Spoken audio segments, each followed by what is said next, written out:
Assalamualaikum warahmatullahi wabarakatuh. Saya Ashila. Saya Fatia Kartika Zercifa. Jadi hari ini kita berdua mau mencari siswa-siswi MAN 10 Jakarta Barat untuk diwawancarai tentang Dinamika di sekitar proklamasi kemerdekaan Indonesia. Saat Perang Pasifik atau yang dikenal dengan nama Perang Asia Timur Raya yang berlangsung selama 4 tahun, Jepang mengalami beberapa kekalahan dan menuju ambang kehancuran. 7 September 1944, Jenderal Kuniaki Koiso di hadapan parlemen Jepang berjanji untuk memerdekakan Indonesia bila mencapai kemenangan dalam Perang Pasifik. Tujuannya mendapat bantuan Indonesia dalam perang tersebut. Anggota Badan Penyelidik Usaha-Usaha Persiapan Kemerdekaan Indonesia (BPUPKI) dilantik oleh Jenderal Kumakichi Harada. Rajiman Weddiodiningrat, tokoh pergerakan nasional, ditunjuk sebagai ketuanya. Tapi, tidak semua petinggi militer Jepang sepakat dengan pelantikan BPUPKI. Misalnya Jenderal Izagaki dan Yuichiro Nagano. Mayoritas petinggi militer Jepang tetap mendukung BPUPKI. Sidang BPUPKI dari 29 Mei sampai 1 Juni 1945 pun berjalan mulus. Setelah bersidang 2 kali, kerja BPUPKI berakhir dengan baik, sesuai harapan Jenderal Kumakichi Harada. BPUPKI lalu dibubarkan oleh Jenderal Terauchi Hisaichi, diganti jadi Panitia Persiapan Kemerdekaan Indonesia (PPKI) 7 Agustus 1945. Mereka sudah bersiap sidang pada 16 Agustus 1945. Soekarno, Hatta, dan Rajiman Weddiodiningrat wakil PPKI terbang ke Dalat, Vietnam 12 Agustus 1945. Di tengah kabar pengeboman Hiroshima dan Nagasaki di Jepang, Jenderal Terauchi berkata bahwa PPKI bisa segera memproklamasikan kemerdekaan Indonesia. Kabar gembira tepat pada hari ulang tahun Hatta. Pulang dari Vietnam, sejumlah pemuda dari organisasi Angkatan Pemuda Indonesia API membawa Soekarno dan Hatta ke Rengas Dengklok pagi hari 16 Agustus 1945. Dalihnya, situasi Jakarta genting, Bung. Pemuda mendesak Soekarno dan Hatta segera memproklamasikan kemerdekaan Indonesia. Jepang sudah menyerah, kata para pemuda. Soekarno dan Hatta terkejut, tapi Soekarno enggan memenuhi permintaan para pemuda. Menurut Soekarno dan Hatta, proklamasi kemerdekaan harus melalui rapat PPKI. Pemuda akhirnya memulangkan mereka ke Jakarta sore harinya. Soekarno dan Hatta hendak bersidang dengan PPKI di Hotel Das Indies, Jakarta, tapi Jepang melarangnya. Perubahan situasi mengarahkan rapat persiapan kemerdekaan ke rumah Laksamana Maeda, perwira Angkatan Laut Jepang. Di tempat inilah dalam sebuah ruangan, Soekarno, Hatta, dan Ahmad Subarjo merumuskan naskah proklamasi kemerdekaan tanpa gangguan dari Jepang. Hari bersejarah itu tiba. Soekarno membacakan naskah proklamasi kemerdekaan Indonesia ke banyak orang di rumahnya, di Jalan Pegangsaan Timur nomor 56 Jakarta. Setelah itu, bendera merah putih jahitan Fatmawati, istri Soekarno, dinaikkan perlahan, diiringi lagu Indonesia Raya. Penghormatan pun diberikan. 17 Agustus 1945, Indonesia akhirnya merdeka. Ini bukanlah pemberian, melainkan hasil perjuangan dari seluruh rakyat Indonesia. Jadi, ayo kita cari di mana ya? Itu. Kak, Ada apa ya? Ada mau apa ya? nggak aku wawancarai? Enggak, makasih. Bentar aja, Enggak. Sibuk. Oke. Kita cari siapa Kita lagi cari ya? siapa lagi ya? Itu ada Rido. Mau diwawancarain nggak? Enggak. Oke. Gue nggak bisa. Iya. Sombong ya. Itu. Ini udah pasang alat selama.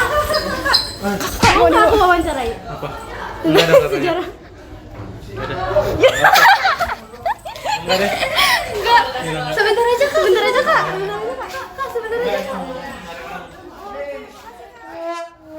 Kita nyari di mana lagi nih? Gak ada yang mau wawancarain. Cio, itu rame, Cio. Ayo, boleh.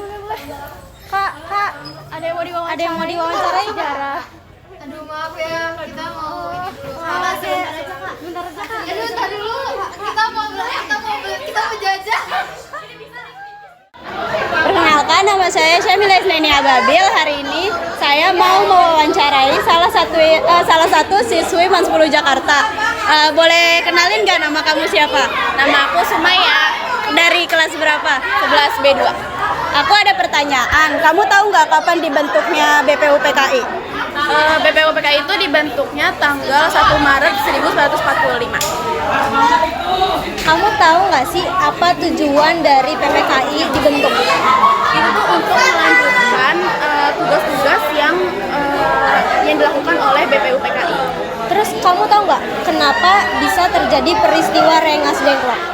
Karena para pemuda ini tuh takut Jepang memberikan kemerdekaan tanpa embel-embel. Takutnya itu Jepang hanya untuk manfaat dirinya sendiri gitu. Oke, selanjutnya dengan saya Nazila dan kawan saya Fatia Kartika Zatu Syifa. hari ini kami akan mewawancarai Saya Farha Sofa dari kelas 11 B3. Saya Rifki Fadil Fauzi dari kelas B3. Oke, jadi pertanyaan pertama buat Farha. Bagaimana sih reaksi masyarakat terhadap proklamasi kemerdekaan? Kalau setahu aku ya reaksi masyarakat tuh menyambut dengan meriah, dan itu masyarakat di berbagai daerah tuh seneng gitu. Tapi kamu tahu nggak sih ada sesuatu yang lain?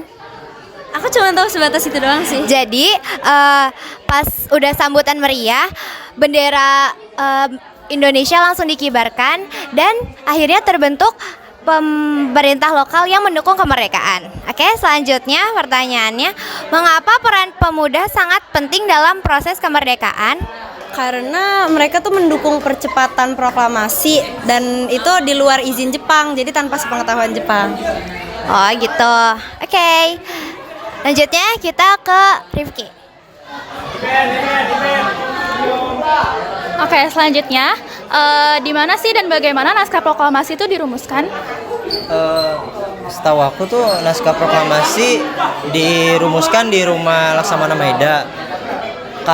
Kenapa di Laksamana Maeda? Karena kalau nggak salah itu agar keamanannya lebih terjamin dari serangan pihak Jepang, dan Laksamana Maeda juga mendukung kemerdekaan Indonesia kalau nggak salah setahu aku ya. Oke, pertanyaan selanjutnya ya. Mengapa Rumah Laksamana Maeda dijadikan tempat buat perumusan proklamasi? Kalau nggak salah tuh karena Laksamana Maeda kan merupakan komandan Jepang ya. Jadi keamanannya terjamin buat orang-orang Indonesia yang merumuskan naskah proklamasi. Nah, karena itu mereka menulis atau mengetik naskah proklamasi di Rumah Laksamana Maeda. Halo, perkenalkan nama saya Luna Febri Fazria.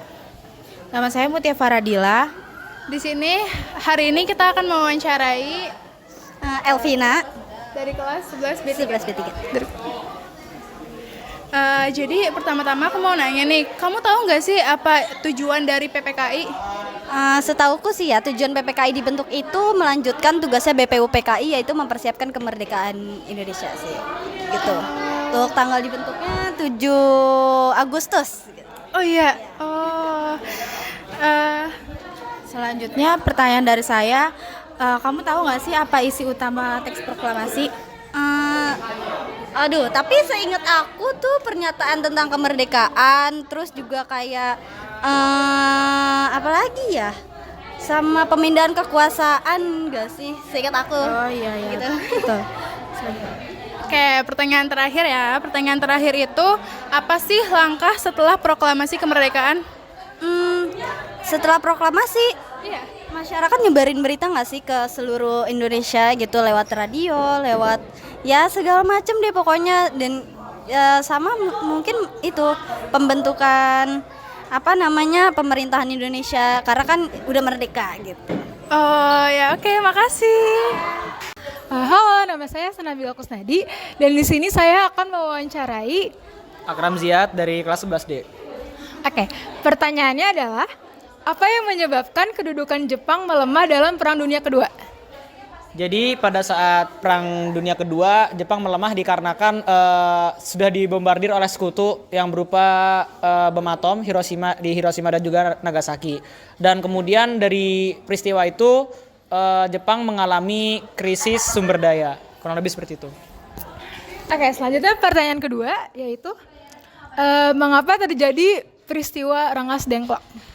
Dikarenakan pada saat itu Jepang sudah mengalami kekalahan dari sekutu dan berita ini didengar oleh para pemuda, sehingga para pemuda menginginkan kemerdekaan yang lebih cepat, tidak menunggu eksekusi dari BPUPKI, sehingga keputusannya bagi para pemuda adalah menculik Soekarno dan juga Hatta untuk merumuskan proklamasi.